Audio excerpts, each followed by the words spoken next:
Estos programas de Hora de Noticias son presentados por el estudio jurídico de quien les habla, Ezequiel Trumper. Así que si necesitan cualquier tipo de información o asesoramiento legal sobre cualquier tema jurídico, sean temas de divorcio, separación de bienes, temas comerciales o incluso criminales, o si necesitan, como deberían necesitar, hacer un testamento o actualizarlo, hacer un Enduring Power of Attorney o un Enduring Guardianship, o incluso hacer poderes en castellano para ser utilizados en Sudamérica, ahora en esta época que no pueden viajar especialmente, no duden en llamarme. Pueden llamarme directamente a mi teléfono móvil, que es el 0412-388-369. Tenemos tarifas preferenciales para la gente de habla hispana y va a ser un placer poder asistirlos. Reitero, mi número de móvil directo es el 0412-388-369. Yo soy Ezequiel Trumper, soy abogado y notario público aquí en Australia y estoy a vuestra disposición. Y ahora sí, nos vamos a las noticias. Muchas gracias por acompañarnos en una nueva edición de Hora de Noticias. En este día lunes 7 de junio del año 2021 les habla Ezequiel Trumper para traerles este programa informativo que le brindamos todos los lunes, todas las semanas de lunes a jueves, aquí en Radio Austral 87.8 FM y también a través de la aplicación de la radio que pueden descargar en cualquier teléfono o tableta y también que pueden escuchar a través del canal de YouTube de quien les habla. Tiene el nombre de Ezequiel Trumper y al cual pueden ingresar directamente a través del canal de YouTube, al cual pueden suscribirse gratuitamente. Igual si no se suscriben, igual lo pueden escuchar. O también pueden ingresar a través del canal de YouTube o entrando al canal de YouTube a través de la página de Facebook de quien les habla, Ezequiel Trumper, o la página de Facebook de la radio cuyo nombre es Austral La Primera. La verdad que en unas viejas épocas, ya parece en otra generación, decíamos que vivir por estas partes del mundo en Australia era aburrido porque nunca pasaba nada, uno abría los diarios y nunca había ninguna novedad interesante y era todo más o menos siempre parecido, ¿verdad? Y que en los países sudamericanos uno abría el diario y se enteraba con una realidad completa todos los días y que era mucho más entretenido y que lo nuestro era muy aburrido. Bueno, en ese sentido Australia se ha puesto como Sudamérica, no me salía la palabra, porque realmente hay muchísima información, todo va cambiando constantemente, así que hemos vuelto a la vida casi que teníamos en nuestros viejos países. Increíblemente es así, lamentablemente es así. Mire, lo que ha pasado es lo siguiente. Hay muchas noticias y no es una cuestión de elegir noticias, es una cuestión de poner el ojo en lo importante. Lo más importante que pasó los últimos días, que pasó en el día del viernes sábado pasado, fue cuando el primer ministro de Australia, que se llama Scott Morrison, y que para mí está jugando con fuego, ahora le digo por qué electoralmente hablando estamos hablando, pero estamos hablando de política nada más, tomó la decisión de financiar un centro de detención en el estado de Victoria, en el aeropuerto de Avalon, bien fuera de la ciudad de Melbourne, para poner allí a gente que llega del extranjero, en lo que él llama cuarentena. Y lo que me llamó la atención de eso, y creo que por eso se lo señalo a usted, porque imagino que usted también le habrá llamado la atención o se enterará ahora y le llamará la atención, es que ese centro de detención lo van a empezar a construir dentro de poco. Va a costar unos $500 millones o algo parecido, una barbaridad de dinero, innecesario además. Pero recién va a estar terminado, dicen ellos, a principios de 2022. Y cuando cualquier proyecto gubernamental dice que va a estar terminado en enero de 2022, usted sabe que no va a estar terminado con suerte hasta abril, marzo. Con suerte. Usted lo sabe, igual que yo. Y yo cuando escuché eso, o leí eso, pensé, entonces esta es la estrategia. La estrategia de Australia es continuar con la estrategia Fortaleza Australia, Fortress Australia, prácticamente para siempre. Porque se sobreentiende que para fin de año va a estar prácticamente todo el mundo vacunado. al ritmo, y ahora le cuento el ritmo de vacunación intenso que Australia está teniendo últimamente, que quiero comentárselo con pelos y señales, y que es alentador. Pero digo, entonces la estrategia no es vacunarse y abrir. Este quiere tenerlos encerrados prácticamente por mucho tiempo. Porque si está construyendo centros de detención, que son prisiones, custodiadas por guardias, para suplantar a los hoteles en cuarentena, bueno, entonces el tipo nos quiere dejar adentro a todos los que lleguen de afuera por no sé cuánto tiempo. ¿Vacunados o no vacunados? Aunque vengan vacunados, aunque estén los que estamos acá adentro vacunados. Y le voy a ser sincero, por primera vez desde que empezó la pandemia, tuve miedo. Miedo. ¿Hacia dónde va esto? Miedo. Porque, sin decirlo, el gobierno nos dijo cuál es la Australia que por lo menos Morrison quiere. Y el Partido Laborista además no se opuso tampoco para nada, le aclaro. Así que no voy a cargar las tintas sobre el primer ministro, porque el Partido Laborista no propone nada diferente. Aparentemente es la Australia que quieren. Porque si no se entiende. Después hubo una disputa con Queensland acerca de que ellos querían construir también un centro de detención, querían dinero federal y el gobierno le dijo que no. Ahora bien, si eso es realmente la Australia que se viene, muchos tienen el derecho a cuestionar si esa es la vida que quieren. Yo por lo menos lo estoy haciendo, activamente, se lo digo con toda honestidad. Pero esa es la estrategia. Y quería contársela, no porque yo ya la haya escrito, sino porque es la única manera de interpretar las acciones que ha tomado el gobierno. Y que insólitamente los medios no han comentado con la agudeza o la simpleza, porque esto no requiere gran sofisticación, la simpleza que esto ameritara. Ningún país del mundo está construyendo cárceles o centros de detención para los que vienen de afuera, ninguno. Si usted por favor, si yo me equivoco, mándeme un link de algún país que esté construyendo centros de detención. Como yo soy de Argentina, me hablan de centros de detención, yo me pongo medio loco. Quizás sea yo el problema. Mientras tanto, en Victoria siguen el lockdown. Habían extendido el lockdown durante toda una semana más por 6 casos de COVID. Bueno, resultó que de los 6, 2 eran falsos positivos, o sea que eran 4 en realidad. Pero igual siguieron con la misma confinamiento. O sea, en Victoria usted no puede prácticamente ir a ningún. En Melbourne, especialmente, usted no puede ir prácticamente a ningún lado. Y ahora están hablando de que a lo mejor van a sacar la cuarentena o acortarla, porque solamente registraron 2 casos. 2 casos.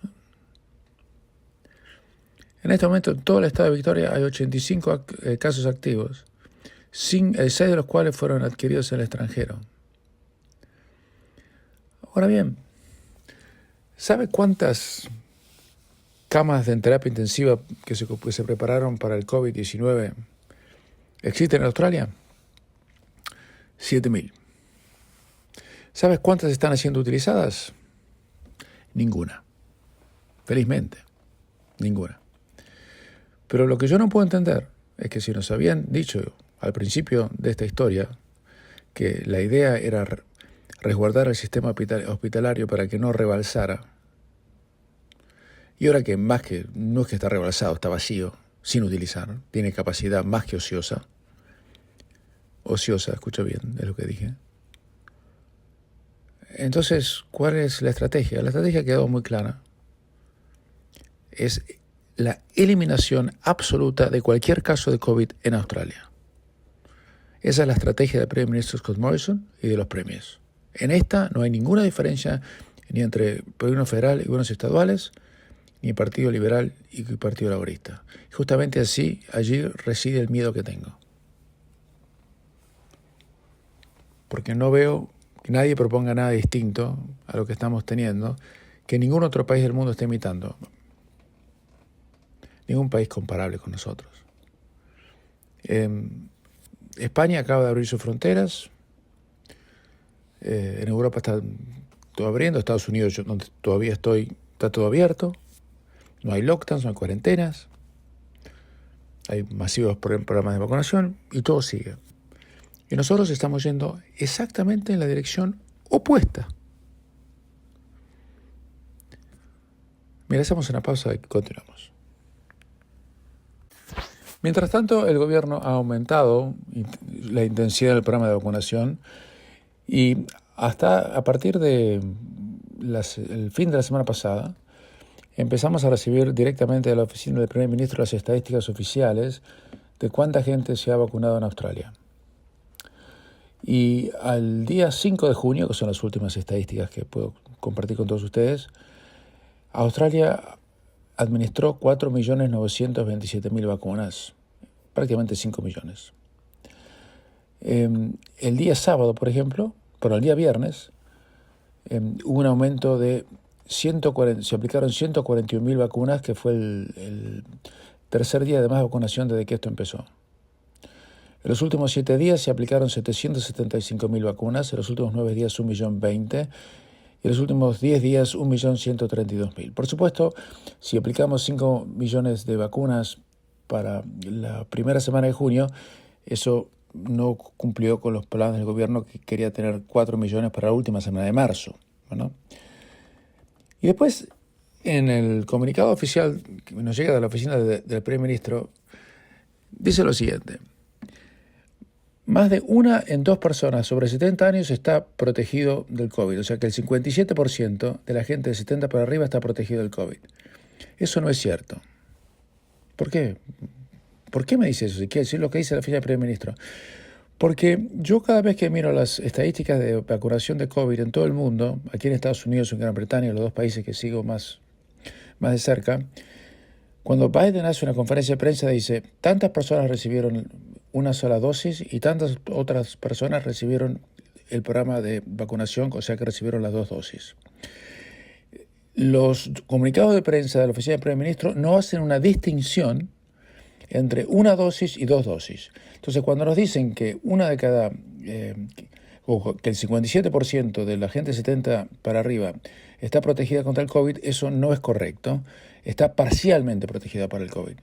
Uno está solamente considerado que está protegido por el COVID cuando recibió las 2 dosis de la vacuna correspondiente, sea Pfizer o AstraZeneca. A punto tal que en otros países del mundo, para los cuales usted necesita ingresar, en los países normales, no en Australia, donde que solamente con la carnet de vacunación usted puede ingresar. En Australia, si uno lleva el carnet de vacunación, lo meten preso, era claro, en una celda por 2 semanas, pero es otra cosa. Eso es la verdad, que nadie se enoje, es la ley actual. Pero le piden que no solamente que esté vacunado 2 veces y que lo demuestre que esté vacunado 2 veces, sino que hayan pasado 14 días del día en que usted se dio la segunda dosis. Entonces yo no puedo entender por qué los comunicados de prensa de la oficina del primer ministro no hacen esa distinción, que hacen en todos lados del mundo. Y me tomé el trabajo de preguntarles por qué no hacían esa distinción. Les pregunté, disculpen, esto está documentado. Le dije, pero perdón, ¿esto es 1 dosis o 2 dosis cuando dicen que el 57% no está vacunado? Me dijeron, no, es 1 sola. Y yo les pregunté, entonces, ¿por qué no lo dijeron? Entonces me mandaron y me explicaron, no, lo que en realidad estamos diciendo es que el Deputy Chief Medical Officer dijo que con 1 dosis tiene un 50 y pico % de protección. Bueno, está bien, todo fenómeno, pero cuenten toda la historia. Entonces, en realidad, y se lo voy a contar yo porque el comunicado oficial no está escrito, es que solamente el 2% de los australianos están vacunados con las 2 dosis. El 2%, o el 2,3%, póngale, pero no más que eso. Pero puedo decirles sí que por lo menos que el 57% de la gente de 70 para arriba ya por lo menos recibió 1 dosis. Y el 39% de la gente de 50 para arriba también ya recibió 1 dosis. Y solamente el 20% de la gente de 16 para arriba ha recibido una dosis que es el 20%. Por lo menos es un adelanto, estamos marchando, pero falta muchísimo, porque recuerden que la AstraZeneca se da una vez y después hay que esperar 3 meses más. La Pfizer es mucho más rápida, hay que esperar solamente 3 semanas más. Así que todavía falta bastante para que podamos decir tenemos un porcentaje importante de la población vacunada. Si estamos al 2.23% en prácticamente mitad de junio, para que lleguemos al 50% que tienen, por ejemplo, que ya pasaron al 50% en Estados Unidos, mejor no quiero imaginarme cuándo eso va a ocurrir. Pero lo bueno de eso es que se está acelerando el plan de vacunación y están vacunando mucho más. Ahora están vacunando a 140.000 personas por día. Es muy bajo, en realidad, pero están vacunando y quizás eso sea por una parte porque no hay demasiada vacuna y por otra parte porque la gente todavía insólitamente tiene sus resquemores sobre la vacuna que espero que pierdan lo más pronto posible, porque la única chance de salir de esta pesadilla donde estamos encerrados en un país sin poder salir y si salimos tenemos que nos ponen en prisión para volver a entrar. Bueno, la única solución de que eso pase o de convencer a los mandatarios que nos dejen vivir otra vez en libertad es estando todos vacunados. Hasta que no estemos vacunados no vamos siquiera a poder considerar tener una vida semi-normal como ocurre, por ejemplo, en el país donde estoy yo ahora, donde el COVID ya se terminó porque más el 60% está vacunado y el otro y un montón de otra gente que no está vacunada tuvo COVID. O sea que ya estaba hablando con médicos acá y me decían que ya prácticamente tienen inmunidad de rebaño y el COVID ya fue. Y para nosotros queda todo el camino para recorrer, lamentablemente. Hacemos una pequeña pausa y continuamos. Hay que ser justos también y decir que el problema de la escasez de vacunas no es un tema, obviamente, exclusivamente de Australia. Malasia está pasando momentos muy críticos en la provincia o el estado de Sarawak, en Borneo. El sistema de salud ha colapsado, no tienen suficiente vacuna para darle a la gente. El sistema hospitalario está en una pésima situación. También en Singapur la cosa no anda bien, tuvieron hasta que cancelar el Gran Premio de Fórmula 1.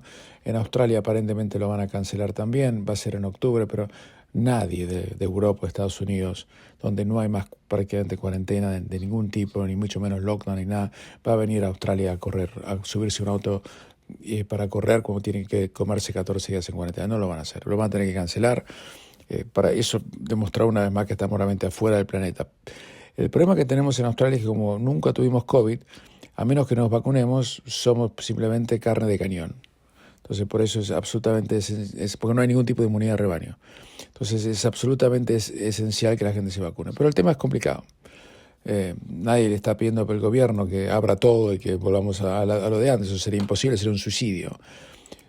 Eso realmente sería un suicidio. Pero tenemos que empezar a diferenciar entre gente que vuelve vacunada, gente que no está vacunada, etcétera. Y además, ¿sabe que hay algo que me molesta? No sé, yo se lo digo, a lo mejor no le va a molestar a usted. El primer ministro está participando en el G7 y va a volver a Australia, obviamente. Y cuando vuelva, él no va a hacer la cuarentena como usted o como yo. Él manda a construir centros de detención para los otros, pero él la cuarentena la va a hacer en su casa. Yo la última vez que me fijé, yo sé que el primer ministro no es igual que todos nosotros, pero sé que la ley se aplica a todos igual. Y si uno no puede hacer la cuarentena en su casa, aparentemente porque es un riesgo para la comunidad, aún estando vacunado, lo que es altamente dudoso desde todo punto de vista sanitario, para mí esto es política, no cosas sanitarias, en mi opinión. Estoy hablando de los vacunados, exclusivamente, doblemente vacunados. Entonces, si el primer ministro se puede quedar en la casa, ¿por qué no el resto?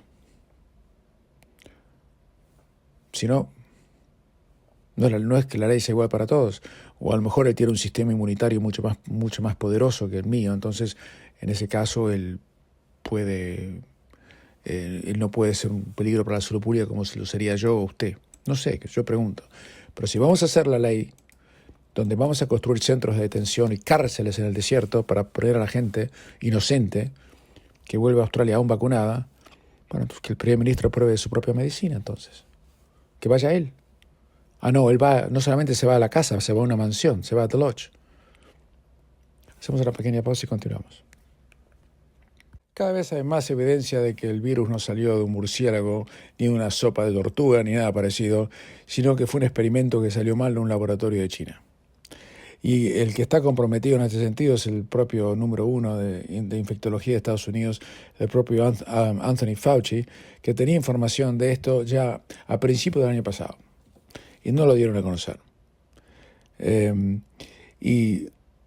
China tiene que dar a conocer detalles de por qué 3 investigadores del Instituto de Wuhan, el Instituto de Virología de Wuhan, fueron hospitalizados en noviembre del 2019. Y si es verdad que el virus fue producto de un experimento que salió mal, o fue una mutación genética hecha a propósito, vaya a saber para qué. No digo que lo hicieron a propósito, que lo hicieron adrede, el hecho de que infectara a toda la humanidad. Pero si eso ocurrió, y si esto no salió de una sopa de tortuga, de murciélago, de pájaro, de paloma o de víbora, lo que fuese, sino que salió de un laboratorio, señores y señores, si eso es cierto, estamos hablando del mayor crimen perpetrado en la historia de la humanidad. Porque más de 3 millones y pico de personas muertas por COVID, van a morir muchísimos millones más.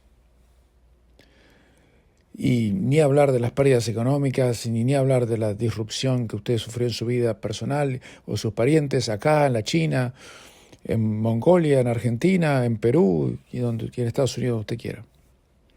Es el mayor crimen en la historia de la humanidad de eso ser correcto. Y cada vez hay más evidencias de que eso no fue un error de la naturaleza o un murciélago que se tragó un pájaro que tenía algo que se había comido un cerdo, no.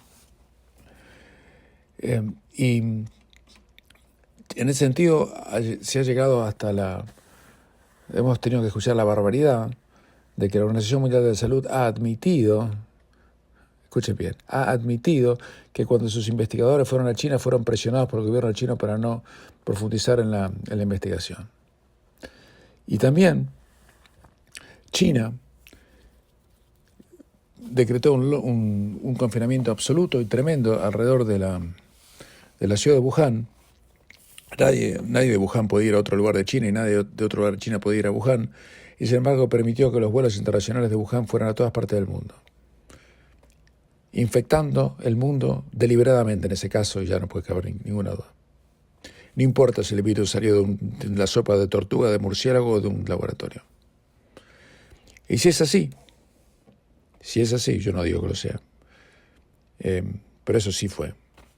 Entonces el mundo debería hacer un boicot muy profundo a China y pedirle explicaciones. El problema es que China tiene el segundo o el primer ejército, ya no sabemos realmente bien, más poderoso del mundo. O sea, no fue el reino de Burundi que hizo eso, sino fue la República Popular China, que no tiene precisamente un gobierno democrático. Pero estamos, señoras y señores, en presencia de algo monstruoso. Si el virus fue producto de una ingeniería genética, alguien es responsable y alguien tiene que pagar las consecuencias. No hay, por supuesto, pena económica o de cárcel que pueda compensar lo que acaba de ocurrir en el mundo. Pero acá tiene que haber una investigación profunda y nos tenemos que enterar qué fue lo que pasó. Porque encima, ahora están utilizando la pandemia para poner medidas represivas que no tienen justificación. Están diciendo, bueno, estamos esperando que venga la próxima pandemia, pero por favor, esto no fue una pandemia que vino porque llovió mucho un día. Esto, aparentemente, y cada vez hay más evidencia, y Trump lo decía desde un principio, y tenía razón, de que esto vino de un laboratorio chino, donde no se respetaron los protocolos de seguridad. El virus salió, y los médicos de China que quisieron hablar acerca de lo que había pasado, si usted los encuentra, me llama, pues no los pueden encontrar por ningún lado. Y yo tengo mis muy serias dudas del estado de salud de los mismos. Hacemos una pequeña pausa y continuamos. El mercado inmobiliario en Australia está llegando a niveles que nunca se habían visto antes, a punto tal que la cantidad de dinero que se ha prestado por parte de los bancos a la gente para comprar casas subió casi un 4% en el mes de abril. Y está en el punto más alto, se prestaron 31.000 millones de dólares en ese mes solamente. Eso no había pasado nunca antes.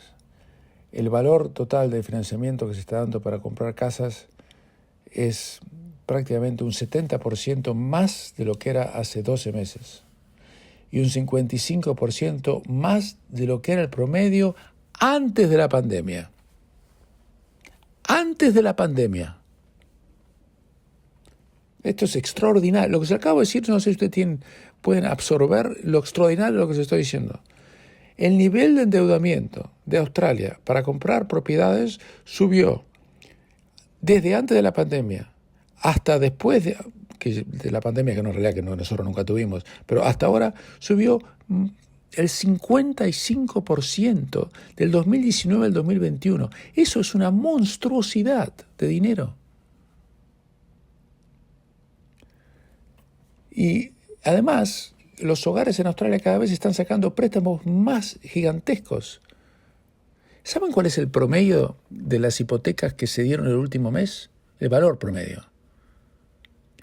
El valor promedio de una hipoteca dada en el mes de abril del 2021 es de $563.550.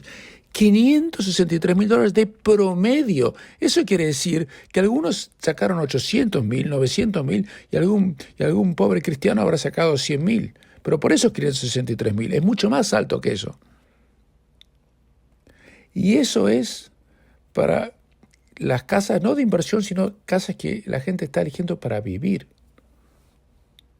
Y los inversores, o sea, aquellos que compran casas que no son para vivienda propia, sacaron préstamos por $8.000 millones en el mes de abril, que es un incremento del 2.1%, pero que hay que sumarle al incremento del 14% de marzo.